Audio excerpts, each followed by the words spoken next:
बेटी से रिश्ता। कहानी मयंक और विभा की है। मयंक एक अच्छी नौकरी करता था, लेकिन विभा की जाति का ना होने के कारण विभा के माता पिता शादी के लिए नहीं मानते हैं। पर जब दोनों अपनी मर्जी से शादी कर लेते हैं तो क्या है विभा, 6 साल हो गए हैं शादी को, लेकिन एक दिन नहीं गया कि तुम माँ पापा को याद कर परेशान नहीं होती। मैं कितनी कोशिश करता हूँ कि तुम सब भूल जाओ। कोई नहीं भूल पाता है मयंक। माँ पापा को कोई कैसे भूल सकता है। तभी सास का फोन आता है।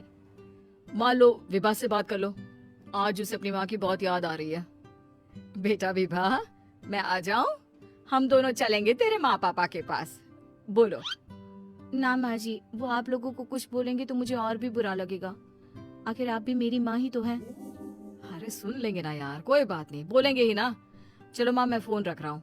वो क्या है ना, आज विभा को लेकर डॉक्टर के पास जाना है। बहुत दिनों से इसके सर पर लगातार दर्द हो रहा है। अरे हाँ हाँ, ले जा बेटा, सर दर्द को हल्के में नहीं लेना चाहिए। वैसे भी ना बहू सोचती बहुत है। मयंक माँ का फोन रख देता है और दोनों कार से अस्पताल जाते हैं। लेकिन जैसे ही वो लोग अस्पताल जाते हैं, विभा को स्ट्रेचर में नर्स उसकी माँ को लेकर जा रही दिखती है। मयंक, माँ, मयंक वो मेरी माँ है।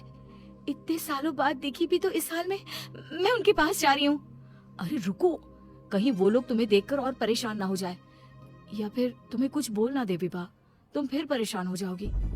मयंक कैसी बात कर रहे हो, वो माँ है मेरी। विभा पास खड़े अपने चाचा चाची से बात करने की कोशिश करती है, लेकिन वाह, तेरे जैसी बेटी जिसकी हो वो तो मर ही जाए तो अच्छा है। वैसे पार्क में पैर फिसला है तेरी माँ का, रीढ़ की हड्डी टूटी है। रिद्धि को चाची की बात का बिल्कुल बुरा नहीं लगता। शायद वो सुन ही नहीं रही थी कि चाची क्या कह रही थी। वो सीधे माँ के कमरे में जाती है। कौन है आप? ये मेरी माँ है, मेरा नाम रिद्धि। रिद्धि नाम है ना आपका? दर्द में भी ये आपका ही नाम ले रही थी। हाँ, ये सुनते ही रिद्धि का कलेजा मुंह में आ जाता है। ये वही माँ है जिसने कड़े शब्दों में ये कह दिया था कि अब तेरा मेरा रिश्ता खत्म। फिर रिद्धि का पति मयंक भी वहां आ जाता है। सामने खड़े होते हैं रिद्धि के पिता। पापा, क्या हुआ माँ को? वो पार्क में गिर पड़ी, रीढ़ की हड्डी में चोट आई है। रिद्धि पिता की तरफ देखती है, लेकिन पिता मुंह फेर लेते हैं। पता है मयंक, माँ दर्द में मेरा नाम ले रही थी। मेरी माँ मुझे याद कर रही थी मयंक। मैं माँ को कुछ नहीं होने दूंगी, देख लेना। हाँ रिद्धि, हम मिलकर माँ का ख्याल रखेंगे, उन्हें फिर से खड़ा कर देंगे। लेकिन भैया कहाँ है? रिद्धि पिता के सामने जाकर खड़ी हो जाती है।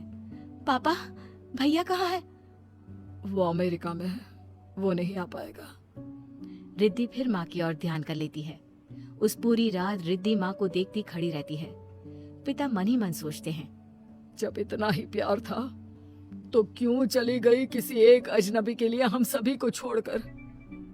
तभी डॉक्टर बाहर आते हैं। आपकी वाइफ को होश आ गया है, क्या मैं उनसे मिल सकता हूँ? जी नहीं, वो बार बार अपनी बेटी का नाम ले रही है। रिद्धि बेटा, तुम अंदर चली जाओ। माँ रिद्धि को देखकर रोने लगती है। बेटा, माँ के गले लग जा। मैंने तो सोचा था तेरा चेहरा देखे बिना ही मर जाऊंगी। ऐसे कैसे? भला मैं अपनी माँ को कुछ कैसे होने दे सकती हूँ? माँ उठने की कोशिश करती है, लेकिन वो उठ नहीं पाती। देखिए, आपकी रीढ़ की हड्डी में फ्रैक्चर है। मुझे प्यास लगी है, पानी पीना है। रुको माँ, मैं हूँ ना, मैं पिलाती हूँ पानी अपनी माँ को। कोई और नहीं आया? तेरे चाची चाचा आए थे माँ, पर शायद मुझे देखकर चले गए।